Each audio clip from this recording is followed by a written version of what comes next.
Welcome to ஜஸ்ரீதா kitchen. இப்போ கத்திரிக்காய் வச்சு கறிக்குழம்புக்கு ஈக்குவலாக சிம்பிளாக ஒரு சைட் டிஷ் செய்யலாம் வாங்க. இப்போ எப்படி செய்யலாம் பார்க்கலாம்.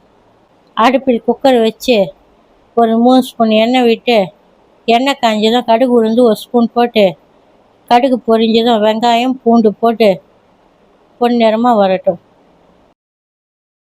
ஒரு ஸ்பூன் உப்பு போட்டு வதக்கிக்கலாம். அது வதங்கந்தோம் கருவேப்பிலை போட்டு தக்காளி போட்டு, தக்காளி வதங்கிறதுக்காக அரை ஸ்பூன் உப்பு போட்டு, அரை ஸ்பூன் மஞ்சள்தூள் போட்டு நல்லா வதங்கட்டும். இப்போ மிளகாத்தூள், குழம்பு மிளகாத்தூள் 3 ஸ்பூன் போட்டு அதில் பச்சை வாசனை போட்டோம். போனதுக்கப்புறம் கத்திரிக்காய் போட்டு நல்லா வதங்கட்டும். ஒரு 5 நிமிஷம் எண்ணெயிலே வதங்கட்டும். வதங்கினதுக்கப்புறம் ஒரு டம்ளர் தண்ணி ஊற்றி அதில் நல்லா கொதி வந்த பிறகு குக்கர் மூடி போட்டு மூடி 3 விசில் விட்டு எடுத்து இட்லியோட பரிமாறி சாப்பிட்டா கறிக்குழம்புக்கு ஈக்குவலாக இருக்கும்.